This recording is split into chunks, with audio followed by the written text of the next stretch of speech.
राजस्थान में 1993 से चले आ रहे हर 5 साल बाद सत्ता परिवर्तन की ट्रेंड को क्या कांग्रेस तोड़ पाएगी या फिर बीजेपी की वापसी होगी। राजस्थान में इस बार के विधानसभा चुनाव को लेकर हर किसी के जहन में एक ही सवाल है। जहां एक और सीएम गहलोत को लोक कल्याणकारी योजनाओं से वापसी की उम्मीद है, वहीं बीजेपी को मोदी गारंटियों से उम्मीद है। राजस्थान में 3 दिसंबर को रिजल्ट आने वाले हैं। देश के बाकी राज्यों से राजस्थान कई मामलों में बिल्कुल अलग है। भारत निर्वाचन आयोग के अनुसार राजस्थान विधानसभा चुनाव में 75.45% मतदान हुआ है, जबकि 2018 की बात करें तो प्रदेश में 74.71% मतदान हुआ था। राजस्थान के इतिहास की माने तो 0.33% वोट से भी सत्ता बदल सकती है। विधानसभा चुनाव 2018 में 0.54% अधिक वोट से कांग्रेस की सरकार बनी थी। सियासी जानकारों का कहना है कि राजस्थान की राजनीति में बीजेपी और कांग्रेस के दबदबे पर एक कहानी है।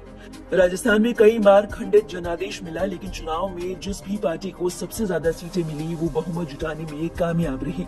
यहाँ आंकड़ों के खेल में कभी सरकार नहीं गिरी है।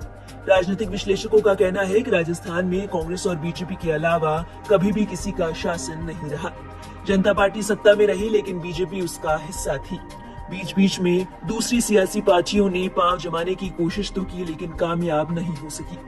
1993 में जब बीजेपी के भैरव सिंह शेखावत मुख्यमंत्री बने तो कांग्रेस और बीजेपी के बीच सत्ता आती जाती रही। बात 1962 की है, जब कांग्रेस को 176 सीटों में से 88 सीटें मिली। 1967 में कांग्रेस विरोधी लहर के बावजूद 184 सीटों में से 89 सीटें मिली। सियासी जानकारों का कहना है कि कांग्रेस बीजेपी के बीच सत्ता आती जाती रही है। 1990 में बीजेपी और वीपी सिंह की जनता दल के बीच गठबंधन हुआ।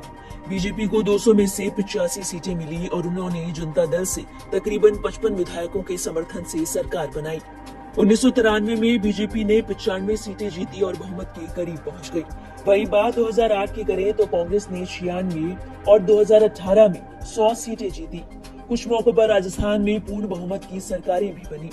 1972 में कांग्रेस ने 184 सीटों में से 145 सीटें जीतकर स्पष्ट बहुमत हासिल किया। इसके बाद 1980 में 200 में से 133 और 1995 में 113 सीटें जीती। 1977 में जनता दल ने 200 में से करीब 192 सीटें जीती। वहीं 1996 में कांग्रेस 153 सीटों पर विजयी रही।